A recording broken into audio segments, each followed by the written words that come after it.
Gobierno ecuatoriano desmiente acuerdo con los grupos de delincuencia organizada, pese a que bandas anunciaron el cese de hostilidades entre ellas. Policía Nacional recibió una nueva dotación de municiones. Los uniformados serán capacitados en técnicas de tiro. La impresión de papeletas para asambleístas de 18 provincias concluyó. Aún falta por terminar el proceso en Esmeraldas y Cañar. En los deportes, Ecuador ya tiene fecha para sus 2 primeros partidos de eliminatorias para el Mundial del 2026. Y en lo internacional, un ex oficial de la Fuerza Aérea de los Estados Unidos aseveró la existencia de naves espaciales y de origen alienígena que su país habría ocultado por años.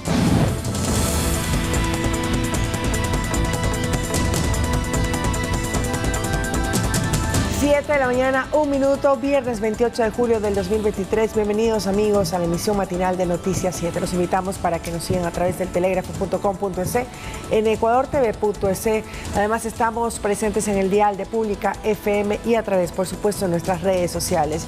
En este día viernes saludamos a mis compañeros. Buenos días, ¿cómo están? Hola Meche, Lauta, buenos días amigos. Les avisamos que Andrea no se encuentra con nosotros hoy porque está en una cobertura especial. Ella está dirigiéndose al Yasuní, se encuentra ya en el Coca y desde ahí tendremos un contacto en los próximos minutos para que nos cuente también un poco sobre esta cobertura que realizará. Pero en otros temas también les vamos a contar que el presidente de la República, Guillermo Lasso, ayer fue muy enfático y descartó de plano que haya algún tipo de pacto con bandas criminales. Esto después de especulaciones que se hicieron luego de ciertos videos que fueron publicados en redes sociales. Les vamos a contar en detalle todo lo que se trata esta noticia y también una nueva entrega de municiones que se hizo a la Policía Nacional. Compañeras, muy buenos días. Un saludo también a la gente que está viéndonos y escuchándonos cada mañana, que por cierto, una mañana fría, 9 grados, amaneció Quito hoy y en el resto del país se pronostican lluvias, principalmente en la tarde, sobre todo lo que es el norte y el centro del litoral ecuatoriano. Esmeraldas, por ejemplo, parecerá que lloverá hoy y también en Amazonía, donde está justamente Andrea. Tenemos toda la información electoral porque el 100% de impresiones de papeletas para asambleístas provinciales en 18 provincias, valga la redundancia, ya están completas. Tendremos información de eso y cuáles son los lugares donde falta la impresión y por qué falta esto. Bueno, vamos a iniciar de inmediato con la información, 7 de la mañana con 3 minutos. Bienvenidos.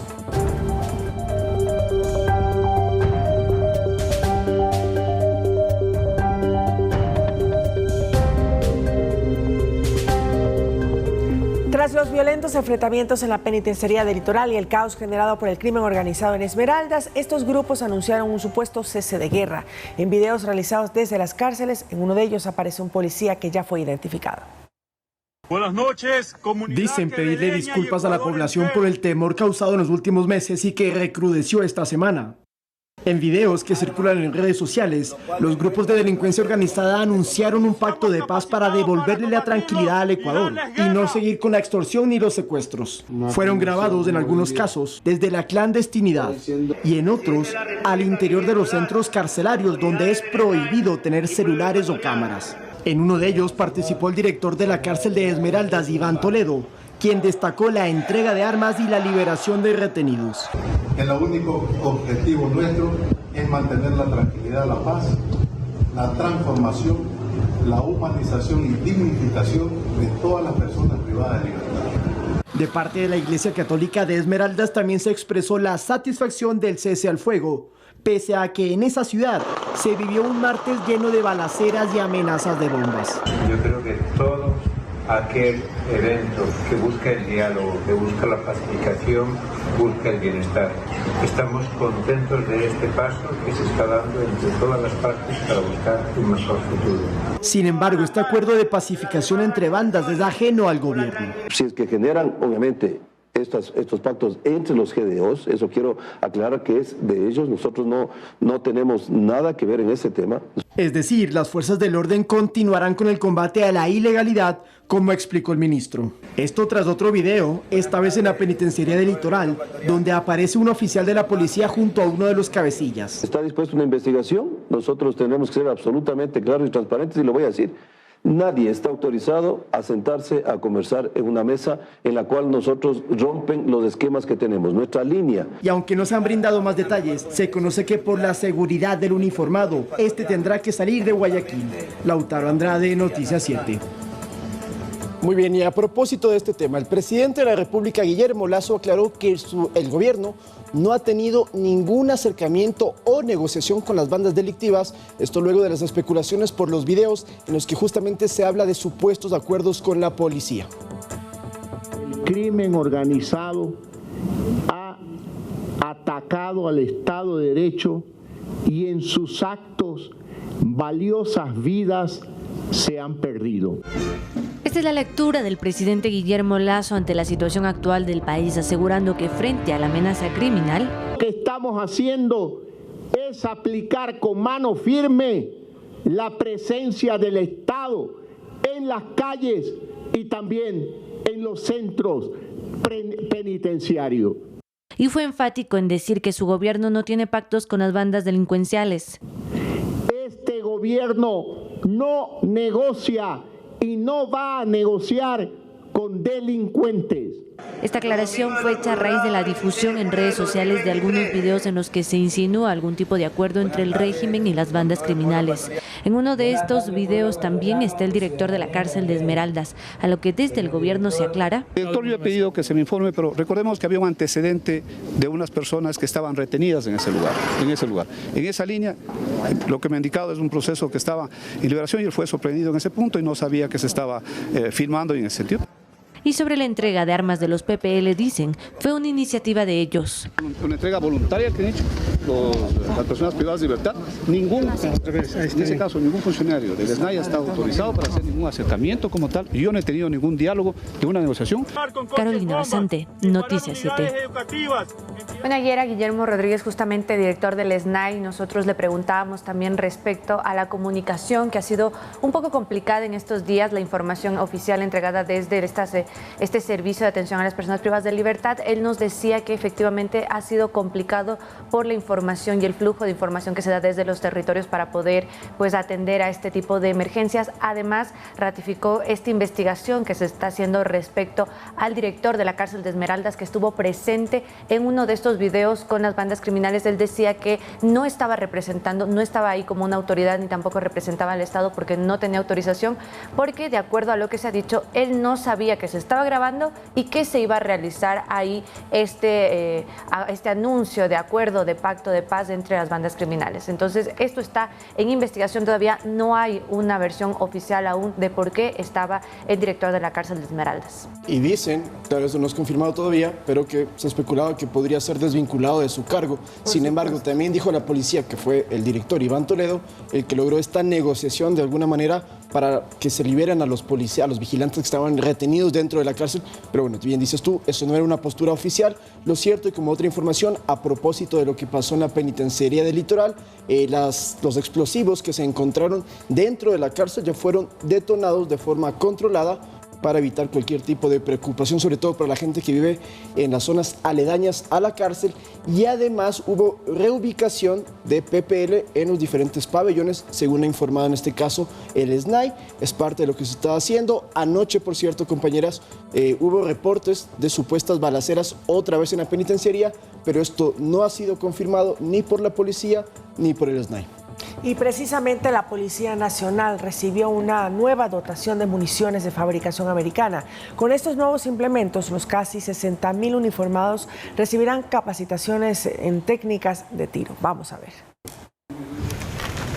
14 millones de municiones fueron entregadas a la Policía Nacional de manera simbólica por el presidente Guillermo Lasso y su gabinete, que acudió a las instalaciones del Grupo de Intervención y Rescate GIR en el norte de Quito. Esta entrega de munición, cuya última compra masiva se dio en el año 2014, y hoy rompemos un hito.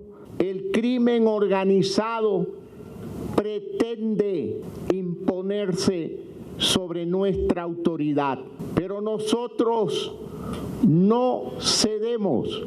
De este lote, 200 cartuchos serán destinados para capacitación y se entregará también 100 cartuchos a cada policía como dotación personal. Policías debemos estar preparados para enfrentar el crimen, y una de las aristas de capacitación son las técnicas de tiro y procedimientos tácticos. Además, se anunció la adquisición de más elementos para la policía. Los procesos de compra de 7,000 pistolas, 1,700 fusiles 1.700 subametralladoras, cascos, chalecos adicionales, 10 blindados y otros equipos ya están en marcha. Los uniformados serán parte de un proceso de recapacitación en el uso del armamento y tiro en 33 centros a escala nacional.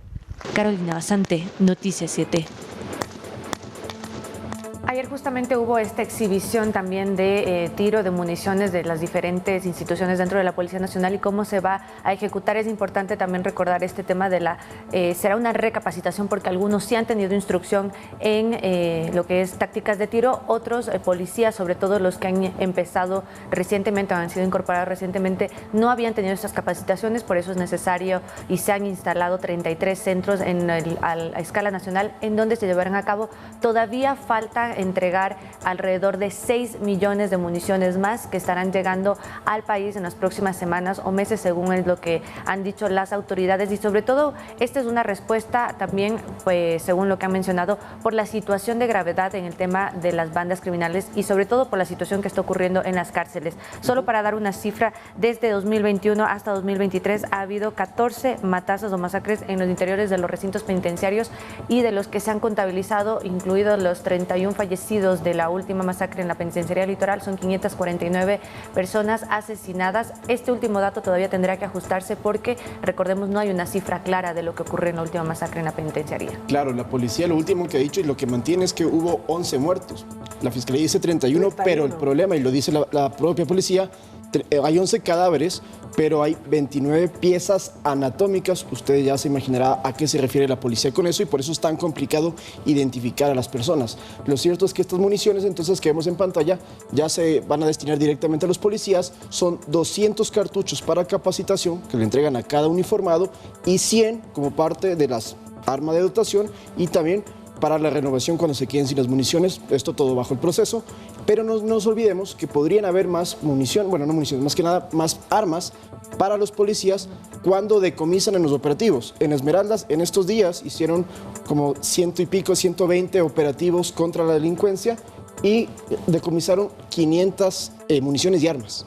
Entonces todo eso, según un proceso legal que se puede realizar, podría entrar a las arcas de la policía para también implementarlas. 14 millones de municiones son nuevas para la Policía Nacional, eso hay que tomarlo en cuenta. De Estados Unidos. Así es.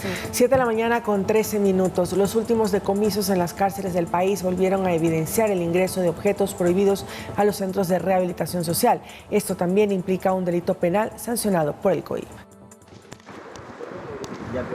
Estamos viendo municiones y armas de distinto calibre que fueron halladas en la penitenciaría del Litoral. Esto es parte de la serie de objetos que la Policía Nacional incautó tras los amotinamientos de esta semana. Tenemos 13 armas largas, fusiles, tenemos una lanzagranada y tenemos una granada. Y si bien por la violencia en la cárcel la Fiscalía abrirá de oficio 2 procesos, uno por asesinato y otro por terrorismo, queda pendiente el artículo 275 del COIP por ingreso de artículos prohibidos. La ley te dice claramente, no puedes meter ningún tipo de objeto ajeno a esta institución estando privado de tu libertad. En este tipo de casos, el responsable del ilícito sería quien porta el objeto no autorizado. Pero si la celda 2412 estaba a cargo del preso José Pérez y Felipe Pérez, los dos son responsables de ese acto. Los artículos que se ingresan son equipos de comunicación o partes, por ejemplo, de un teléfono, satélites, la pena incrementa y es 3 años. Si los equipos que se ingresan son municiones, explosivos, armas o cualquier herramienta que pueda causar daño o muerte, la pena se agrava y va de 5 a 7 años. Según el criterio de penalistas, los agentes penitenciarios o el director de las cárceles no serían sujetos activos del delito. Ellos tienen que ser juzgados de manera administrativa, porque por culpa de ellos, esos objetos están dentro de una cárcel. Pero además, que públicamente entreguen su armamento, como hicieron algunas bandas en la penitenciaría del Litoral y en Esmeraldas, no exime que la Fiscalía podría abrir, más bien dicho, investigaciones previas para determinar en qué posesión de qué sujetos privados de la libertad se encontraban dichos artículos para iniciar las acciones o las investigaciones previas correspondientes. Uno de los principales desafíos de las autoridades es evitar que mediante corrupción e intimidación en las cárceles continúe el ingreso de armas y explosivos que son utilizados en los violentos amotinamientos. Lautaro Andrade, Noticias 7. Bueno, ahí veíamos también que este ingreso de armas constituye un delito, ingreso de objetos prohibidos, pero ayer, Lauta, tú también justamente mencionabas que en los últimos, a raíz de los últimos incidentes en la penitenciaría, Fiscalía había abierto 2 investigaciones, una por presunto terrorismo y otra por otras asesinato, causales. Exacto, asesinato y homicidios. Pero en este caso todavía no había una investigación respecto al ingreso de objetos prohibidos, y esto efectivamente debe ser porque no se ha podido identificar quiénes son los responsables. Exactamente. Y lo que nos explicaban los abogados, a ver, a quien se le debe acusar directamente es al PPL, que se lo vea con un arma. Y en este caso hay las pruebas, porque pese al hecho de que entreguen como parte de la pacificación y digan, tomen las pistolas, ya estamos viendo que ellos cargaban esos fusiles. Eso se debe investigar, pero el tema es que directamente no pueden acusar a los guardias penitenciarios porque no hay pruebas para evidenciar que ellos son los que permitieron el ingreso, o lo mismo para el director de la cárcel. Lo que sí puede haber entonces es una acusación por omisión por parte del SNAI o de quienes están a cargo de la seguridad penitenciaria, porque las armas no entran solas, eso evidentemente todos lo conocemos, y se tiene que investigar el por qué está sucediendo esto, que es un problema que viene de mucho tiempo atrás. Pero reiteramos, y viendo las imágenes, ahí están las pruebas de que ellos ingresan. Las pruebas, y dentro de las paredes también, que eso fue lo más impactante que tú también comunicaste, que guardaban las armas de esa manera. Ahora, otro punto que hablaba una de las abogadas, que me parece no alcanzamos a ingresarlo dentro del reportaje, ella dice lo que se tiene que implementar son mejores controles tecnológicos para que al momento de ingresar las armas por lo menos haya una alerta y sea más complicado. Pero hay que decirlo, y la gente se lo hemos comentado muchas veces, la corrupción juega un papel muy importante, como lo dijimos ayer, porque los guías penitenciarios son o sobornados o amenazados de muerte, y por eso pasa esto. Cámaras de vigilancia, de detección de armas también, ¿no? Hay mucha tecnología que se puede utilizar. Leía un testimonio de uno de los guardias penitenciarios de la cárcel del Turi, y él decía que pues las sumas de dinero también que se ofrecen, además de las amenazas y el amedrentamiento por parte de los PPL hacia los ciertos guías, que sobre todo en las cárceles donde hay más control de las bandas criminales, pues decía que las sumas de dinero que se ofrecen por permitir el ingreso del armamento, mientras más grande es, son no miles, sino cientos de miles de dólares. Exactamente, y están muy bien armados, ya lo vimos.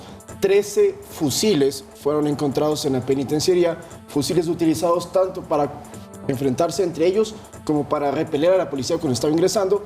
Esto sucedió a inicios de semana, reiteramos la información, la penitenciaría litoral ya está bajo control y restablecido el orden. 7 de la mañana, 18 minutos, y ahora les contamos que este jueves el policía en servicio activo Jefferson B. fue asesinado al estilo sicariato en el Cantón Ventanas, provincia de Los Ríos. Así lo confirmó la policía a través de su chat institucional. Así es, este hecho ocurrió pasadas las 8 de la mañana en una de las jurisdicciones donde rige el estado de excepción. Según información preliminar, el agente se encontraba en la ciudadela Girasoles cuando sujetos armados arremetieron contra él. Pero ojo que este no es el primer ni único caso de un uniformado abatido en el cumplimiento de su deber. De hecho, el comandante general de la policía, Fausto Salinas, recordó la cifra de víctimas pertenecientes a las fuerzas del orden a manos de la delincuencia. Escuchemos. Lucha compleja, con un alto costo. Nuestros policías han sido objeto de 236 agresiones, 170 tentativas de homicidio. Han resultado 421 policías heridos, y de los 48 policías fallecidos en cumplimiento del deber, 24 han sido asesinados. La policía ejecuta operativos antidirectivos en diferentes puntos de Santo Domingo de los Áchilas con el objetivo de reducir y neutralizar los actos delictivos. Desde el sábado 22 de julio se empezaron a desarrollar operativos de control denominados Rayos Áchila, en donde personal policial se ha desplegado a diferentes puntos de Santo Domingo de los Áchilas denominados como zonas calientes. Esto con el objetivo de disminuir los índices delincuenciales en la provincia. Estos operativos se han intensificado en horas de la noche, para lo cual se han intervenido sectores como la Cooperativa Santa Marta, sector 3. La participación de Policía Nacional, Fuerzas Armadas, agentes civiles de tránsito, estamos desplegando con la finalidad, obviamente, de intervenir los lugares considerados como críticas o, a su vez, áreas primífugas en donde el delito de la oportunidad se puede presentar. Ante estos operativos, ciudadanos se mantienen expectantes en que los resultados se vean reflejados. Parece muy bien que esto lo hagan más continuamente, no solamente día inicio de semana, sino todos los días. 2 personas fueron detenidas la noche de este martes 25 de julio mediante un operativo de control por tenencia de sustancias sujetas a fiscalización. Asimismo, se recuperó una motocicleta reportada como robada, misma que se encontraba en el interior de una vivienda. Esta motocicleta que se encontraba dentro de esta casa de habitación ha estado reportada como robada. Para neutralizar y reducir los índices delincuenciales, varios han sido los uniformados que se han desplegado a diferentes puntos de la ciudad.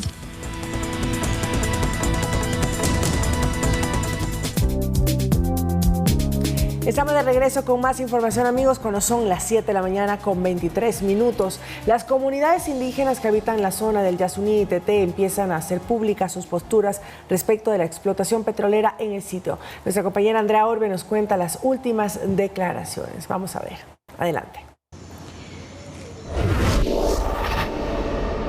Hola, ¿qué tal, amigos? Muy buenos días. Así es, hoy les saludo desde la provincia Francisco de Orellana, exactamente en la ciudad del Coca, porque nosotros queremos hacer este recorrido para ver el pronunciamiento, para saber el pronunciamiento de varias comunidades indígenas respecto de la consulta popular que tendremos el día 20 de agosto, de si queremos o no que el petróleo se quede bajo tierra en el Yasuní. El viaje será bastante largo, llegaremos hasta una comunidad casi en el corazón del Yasuní. Tendremos un viaje de alrededor de 12 horas vía fluvial. Estaremos entonces nosotros comunicándoles y reportándoles todo lo que tengamos desde este punto hacia 12 horas más adentro en el Yasuní. Pero antes quiero contarles que ya hay otras comunidades que se han pronunciado respecto de esta consulta popular. Precisamente el día de ayer en Pastaza hubo un encuentro de comunidades indígenas y les tenemos la siguiente nota al respecto. De a poco varias comunidades indígenas se van alineando a alguna tendencia, tanto en pro como en contra de la explotación petrolera en el Yasuní. Este jueves 27 de julio, en la Casa de la Cultura Ecuatoriana Benjamín Carrión, núcleo de Pastaza, en Puyo, las autoridades de gobierno de Pastaza, de las 7 nacionalidades de esta provincia, y los representantes de los colectivos ambientalistas, de la academia y de los estudiantes universitarios, firmaron un manifiesto en apoyo al sí en la consulta popular. Hemos sido testigos de las intervenciones de las personas de las nacionalidades y todos aquí nos hemos autoconvocado con este fin, el fin de salvar Yasuní, y ya como manifestaba el prefecto, la riqueza no está bajo el suelo, está sobre el suelo, que representa toda esa biodiversidad de fauna y flora. Juan Bay, presidente de la nacionalidad Guaurani, también se manifestó. No solo vamos a sumar pueblos guaurani, vamos a sumar pueblos ecuatorianos, pueblos y nacionalidades que estamos llamando a la unidad. No vamos a salvar solo a pueblos guaraní. Recordemos que en ese territorio hay la biodiversidad más grande en el país, en el mundo. Dentro de ese territorio están nuestros hermanos, es nuestra familia, que en ese momento no pueden alzar la voz porque no son en ese espacio de civilización, viven su aislamiento voluntario. Por otro lado, el pasado 30 de junio se realizó en la comunidad de Boca Tiputini una asamblea con las 16 comunidades del pueblo quichua que habitan en el cantón Aguarico, donde se encuentra el ITT. Ahí, al contrario, manifestaron su respaldo al no. Aquí en la industria petrolera está controlado, no está contaminado, no tenemos muchas muertes. ¿Por qué razón? Porque está controlado. La consulta popular, que tiene el objetivo de dejar el petróleo bajo tierra, se votará el 20 de agosto en conjunto con las elecciones generales extraordinarias. Esto después de una batalla legal de 10 años del colectivo Yasunidos para que se pudiese celebrar. Andrea Orbe, Noticias 7. Bien, como hemos visto, esos son los pronunciamientos de otras comunidades indígenas. Como les decimos, tenemos nosotros un viaje largo que recorrer para poder conversar con más comunidades qué es lo que piensan respecto de la explotación petrolera en el Yasuní. Así que en las siguientes emisiones nosotros les estaremos llevando todo lo que encontremos en nuestro paso. Así que con esto, amigos, yo me despido, no sin antes desearles un feliz día a todos. Gracias, André. Vamos a estar pendientes también de estos informes. Sabemos que son 18 horas que ella tendrá que estar, pues, río adentro por el río Napo. 18 horas de viaje. 18 horas de viaje es lo que me había comentado, pero bueno, estaremos pendientes de esa información porque ella va a ir hacia las comunidades que están más adentro de la zona del Yasuní, ¿no? Recuerden ustedes que nosotros también realizamos otro recorrido que fue más cercano a las comunidades que están en la zona de incidencia del bloque 43 de ITT, que ellos se mostraban a favor de que continúe esta explotación petrolera, sobre todo porque mencionaban de las compensaciones que ellos reciben, que les beneficia en su actividad económica también. Pero además de esto que se desarrollará también en la campaña en el CNE, se han inscrito 23 organizaciones para poder, y que están haciendo ya campaña por la consulta del Yasuní. Solo para recordarles algunos de los partidos políticos, porque además de la organización Yas Unidos también están partidos políticos que están en esta campaña. Uno de ellos desde el Partido Unión Popular, también el Movimiento Amigo, el Partido Socialista Ecuatoriano, la Confederación Intercultural de Pueblos y Nacionalidades del Ecuador y también la Confederación de Nacionalidades Indígenas, la CONAIE específicamente. Pero pues respecto al planteamiento de la pregunta, hay ciertos cuestionamientos, Lauta. Justamente eso es lo que conversamos fuera de micrófono y además se lo está haciendo en el espacio público. Se han hecho algunos debates durante todas estas semanas de la gente que está a favor del sí y del no, y todos coinciden que la pregunta es imprecisa y además confunde mucho al electorado. Se la repetimos a usted para que la pueda tener muy en claro.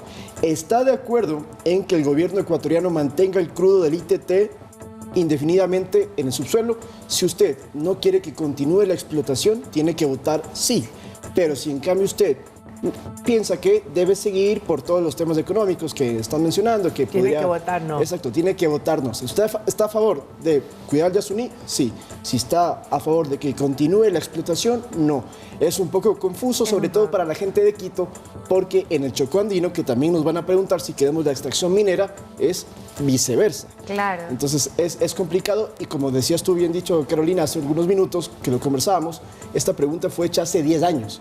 Por eso entonces quizás en este contexto sea más complicado poder entender. Y de hecho eso ha sido los comentarios de los analistas también, ¿no? La preocupación porque esta pregunta se planteó hace 10 años cuando todavía no existía la explotación, ahora ya está la explotación y también la inversión que tiene que hacer el gobierno para poder, si de ganar el sí, poder quitar todo lo que está implementado ya en esa zona del Yasuní, pues es muy costosa y no podría hacerse dentro de un año. Saludamos a quienes nos están escuchando en el bus de viaje también junto a nuestra compañera Andrea Orbe, que se están desplazando precisamente a esta zona del Yasuní. Antes de la lancha, antes de las 18 horas de la lancha. Están en bus en estos momentos, bueno. por eso pueden escucharnos. 7 de la mañana, 30 minutos. El Consejo Nacional Electoral informó que en 18 provincias del país ya culminó el proceso de impresión de papeletas para asambleístas provinciales, mientras que aún se lleva a cabo la impresión en 2 circunscripciones de Pichincha y Sucumbíos. En Esmeraldas y Cañar aún no se inicia por los recursos de apelación de candidaturas presentados ante el Tribunal Contencioso Electoral. Y respecto a la impresión de papeletas para asambleístas nacionales, exactamente, hay que contarle a la gente que el contencioso electoral debe certificar que no queden recursos pendientes, principalmente, y esto hablando de las candidaturas para asambleístas nacionales, de Patricio Carrillo, del Movimiento Construye. Esta candidatura ya fue calificada y aprobada por el Pleno del CNE, y cuando el Tribunal Contencioso Electoral, el TCE, diga, ok, no hay problema, ya, esto va en firme y ya pueden empezar la campaña y también ya pueden empezar a imprimir las papeletas de asambleístas nacionales. Lo que hemos comentado y vemos en pantalla son provinciales. Así es, el TC se había pronunciado ya, lo que están esperando es justamente lo que decíamos, este trámite al CNE, y ahí sí se envía la información al Instituto Geográfico Militar para la impresión de papeletas. Pero solo para hacerles la última actualización de la impresión que fue reportado el día de ayer cerca de a las 8:20 de la noche específicamente, como decían, al 100% binomios presidenciales y asambleístas de solamente falta por imprimir Esmeraldas, Cañar y el Chocó Andino, porque las papeletas para la consulta del Yasuní están avanzadas ya en un 77%. Eso quiere decir que en esta semana podría ya terminar esta impresión. Lo que se está haciendo es que con las papeletas ya impresas y codificadas son enviadas hacia una empresa en la que se empiezan a armar los kits electorales, porque desde aquí salen el día 2 de agosto hacia hacia la provincia de Galápagos los primeros kits y también hacia 5 provincias de la Amazonía, que son las que más difícil acceso tienen, y por eso se inicia la distribución de los kits electorales en estas provincias. Binomios presidenciales al 100%. Eso ya la semana pasada se había terminado. Solamente sigue pendiente la de asambleístas nacionales en un 100%, pero que no se impresa. Claro. 7 de la mañana, 32 minutos. Este jueves se realizó el segundo día del simulacro de preparación y respuesta ante el fenómeno del Niño, con la temática de cómo actuar ante un escenario de alerta roja por el impacto del clima en todo el país.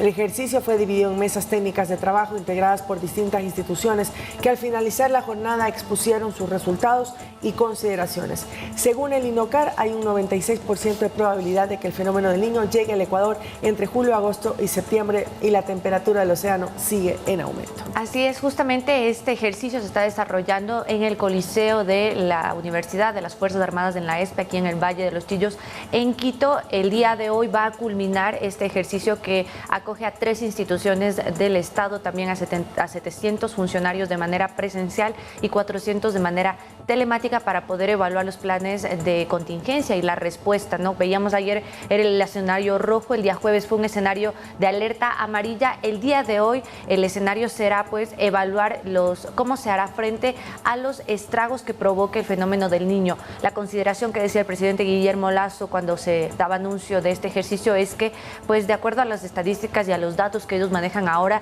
si se prolonga demasiado el fenómeno del Niño en el Ecuador, podría afectar al estilo de vida de al menos el 50% de toda la población del país, no solamente de las provincias en las que haya mayor incidencia, sino del resto, como por ejemplo nosotros que estamos en Quito, en la zona de la sierra, pero que también nos podremos ver afectados en el caso de que se prolongue demasiado el fenómeno. Claro, porque afecta tanto en lluvias, es decir, inundaciones, como en sequías también. Esas son dos partes que están en conjunto de eso. Se cree siempre que, bueno, es el aguacero, no. También puede ser que no cae ni una gota y afecta mucho a los cultivos. Y no solamente eso, Lautaro, también hay que tomar en cuenta el suministro de alimentos también, las grandes pérdidas de las cosechas, del arroz, por ejemplo, puede existir desabastecimiento también durante toda la época del fenómeno del Niño en ciertas zonas y sobre todo en la parte central de nuestro país. Por eso algunas recomendaciones también por parte de los expertos, el abastecimiento también a tiempo de víveres no perecibles para poder estar pues listos para enfrentar el fenómeno del Niño.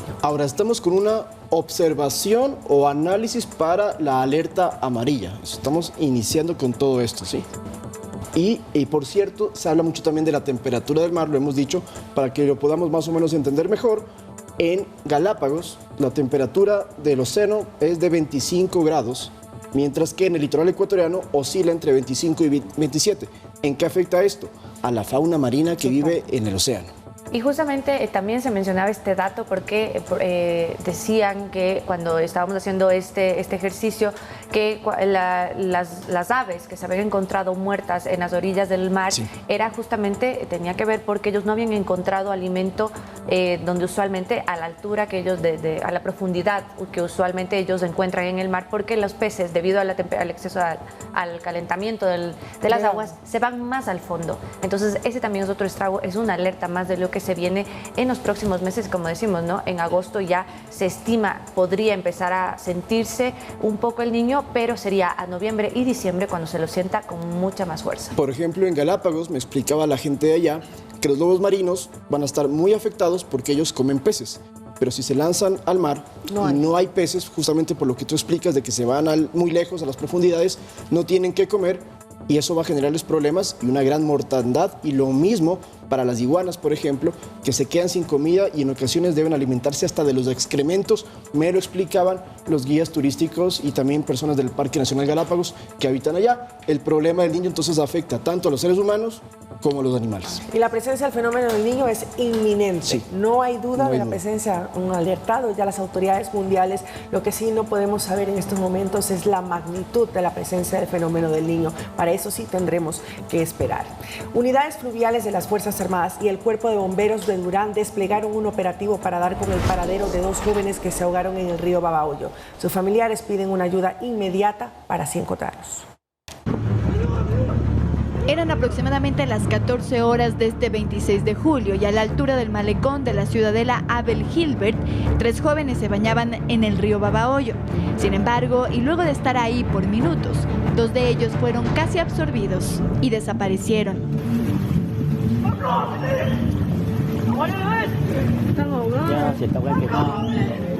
En un video que circula en redes sociales se observa a uno de los jóvenes intentando mantenerse a flote, mientras que los otros 2 nadan hacia él para tratar de rescatarlo, pero no lo logran. Y la tercera persona se avanza a aflojarse y se regresa. Esa persona que va a la casa de donde que vivía mi hijo con la mamá a avisarlo que se habían ahogado. ¿Ya? Y al rato de eso me comunicaron a mí para avisarme también. La escena ocurre junto al puente en desuso que conecta la isla Santay con Durán. Durante la tarde y noche de ese mismo día, sus familiares y amigos trataban de hallarlos. Ahí está la mamá, de mi primo, la esposa, familiares alrededor, amigos. No hay ayuda de nadie. Necesitamos algo que nos ayude, los buzos o unos botes, algo para ayudar a buscarlo. O sea, estoy pidiendo de favor una ayuda a alguien que nos pueda ayudar para poder mañana o ver cómo hacemos para poder buscar. Luego de aproximadamente 3 horas, la autoridad fue alertada del suceso. Los rescatistas buscaron por 2 horas más y luego suspendieron las actividades por la poca visibilidad que tenían en la noche. Ayuda, lo que queremos es ayuda, que por favor nos ayuden con un bote mañana a primera hora. Si ya no lo pueden hacer ahorita, dice que ya porque fue la noche. Mañana a primera hora para poder buscar a mi primo, ¿sí me entienden? Este jueves se desplegaron miembros del GOE, Policía Nacional y el Cuerpo de Bomberos de Durán para buscar a los jóvenes, pero hasta el cierre de esta edición no se confirmaba su hallazgo. Andrea Orbe, Noticias 7.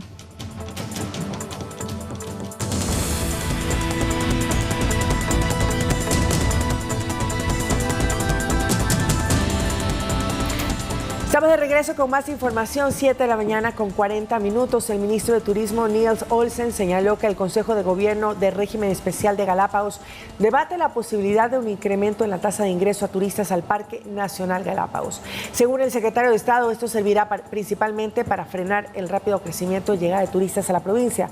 Además, aseguró que de aprobarse esta propuesta, estos recursos servirán para guardaparques y resto de funciones de control y conservación, y que los GATS tengan más recursos para invertir en proyectos de servicios básicos para su población, control de fauna urbana, etcétera. Así es, esto también ha sido un punto de debate respecto a la masificación del turismo en Galápagos y la incidencia que esto pueda tener en la biodiversidad, en la preservación ecológica. Recordemos que Galápagos es una joya mundial en el tema de preservación y biodiversidad, pero solo para darles un dato, en el año, al inicio del siglo, en el año 2000, no podían ingresar más de 100,000 turistas a Galápagos, efectivamente, porque se consideraba que había un concepto de que es bajo el concepto de turismo como capacidad de carga. Sin embargo, en el año 2022 ingresaron 268,000 personas a las islas como turistas y los últimos 10 años esta cifra no ha bajado de 200,000. Efectivamente, ahí podemos ver cómo se ha producido la masificación y en este caso también hay un cuestionamiento del otro lado porque es lo que genera económicamente. Genera más de 143,000 millones de dólares al año el turismo en Galápagos y eso sostiene la economía de la isla. Entonces, aquí hay este cuestionamiento que se está poniendo hoy justamente en debate en el gobierno local de Galápagos para decidir cómo se va a implementar esta nueva capacidad de carga, esta nueva tasa de turismo, pero de una manera sostenible para que no haya impacto, porque si no estamos hablando que también podría afectar justamente el mayor atractivo turístico que tienen las islas, que es la naturaleza. Que de hecho hay en algunos lugares donde, por ejemplo, antes veías una gran cantidad de lobos marinos y cada vez son menos por la presencia de los seres humanos. Y en el tema del turismo se ha debatido durante mucho tiempo, en los últimos años, la posibilidad de que aviones desde el extranjero aterricen en la isla de Baltra. Recordemos que solamente de Quito y de Guayaquil pueden llegar los aviones, sí, con turistas extranjeros, pero que tienen que haber venido del continente. Pero se ha hecho una propuesta, una gran cantidad de ocasiones, de que les permitan entonces, por ejemplo, de Nueva York, Memento, de Panamá, llegar. Esto no se puede por los temas que estamos hablando y aún sigue en análisis. Lo cierto es que también en Galápagos, si usted, amigo televidente, pudo ir, qué sé yo, hace 15 años y va ahora a visitar las principales ciudades de allá, se nota el desarrollo también. O sea, ahora ya hay ya calles completamente pavimentadas, ves una gran cantidad de motos eléctricas temas que de cierta manera pueden afectar a la naturaleza que vive allí. Bueno, y también la masificación que se encuentra, por ejemplo, de turistas en Tortuga Bay, que es una de las grandes preocupaciones, que no tiene que ser un feriado, sino absolutamente todos los días, que se encuentran muchas personas. Eso también pues es un gran impacto para toda la fauna que se encuentra en esos momentos. Y a inicios de mes se abrió, de hecho, una nueva ruta, ¿no? La Manta, Manta directamente a Baltra, me parece que llega. Este también produjo nuevos cuestionamientos respecto a cómo se está dando esta apertura turística sin un control en el tema de biodiversidad. Y hablemos un poquito de precios para ingresar a Galápagos. Extranjeros no residentes en Ecuador, mayores de 12 años, que llegan a nuestro país tienen que pagar $100. Los turistas extranjeros no residentes menores de 12 años pagan $50. Los turistas nacionales y extranjeros residentes ya en nuestro país, mayores de 12 años, pagan $6 y los extranjeros residentes en Ecuador, menores de 12 años, pagan $3. Eso también lo que están pidiendo que se revise alguna de esas tarifas. Y los precios de avión, por ejemplo, para ir a San Cristóbal están más baratos que para ir a la isla. Sí, exactamente, que es la que está al lado de Santa Cruz. Entonces también por ahí, si bien le ayuda al desarrollo de San Cristóbal, pero los otros se quejan de que, bueno, pueden llegar más y más personas. Lo cierto, ya decía, opinión personal, yo le invito a la gente, a los ecuatorianos, que tengan la posibilidad, vayan a conocer Galápagos, porque de verdad que vale la pena y es un orgullo para todo ecuatoriano poder encontrar las maravillas naturales que hay en las Islas Encantadas, pero cuando vayamos como turistas hay que cuidarlas. Con responsabilidad, exactamente. Hay que apropiarse de estas islas que son nuestras, de los ecuatorianos, son únicas, y cuidarlas. De acuerdo. 7 de la mañana, 45 minutos en Puyo, provincia de Pastaza. Tendremos más para mostrarles de inmediato.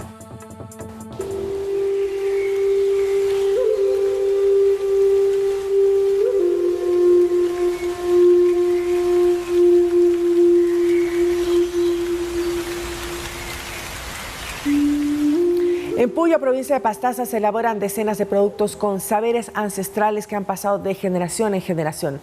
La Fundación Pachamama apoya a estos pequeños emprendedores para que puedan comercializar sus productos tanto fuera de la provincia como en el extranjero. Un equipo de Noticias 7 viajó a esta localidad amazónica y nos tiene un informe.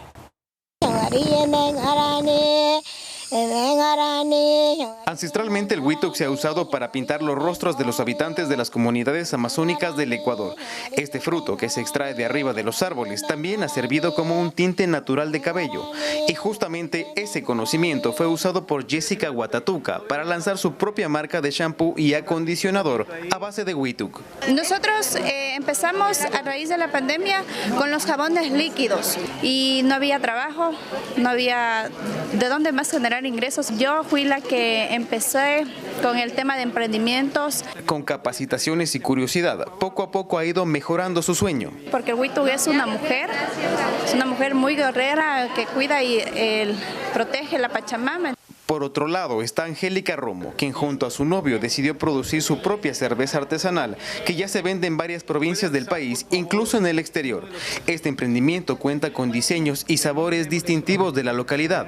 Y le añadimos lo que es guayusa, miel, también tenemos lo que es con vainilla amazónica y también lo que es de las pequeñas chacras, conseguimos lo que es maracuyá, naranjilla, jengibre. Detrás de todas esas chacras hay siquiera unas 50 familias. Más o menos. Ellos y otros emprendedores forman parte del lanzamiento del programa Más Pymes de Edición Chacra, que son espacios agrícolas familiares donde se manejan los recursos con criterios de sustentabilidad.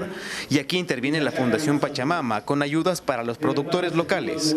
Estamos entregando asistencia técnica, materiales, acompañamiento. Estamos ayudando también con el sistema de certificación orgánica y con el tema de trazabilidad, ¿no? El objetivo es generar más producción para colaborar con otros emprendimientos y así lograr abarcar más mercado.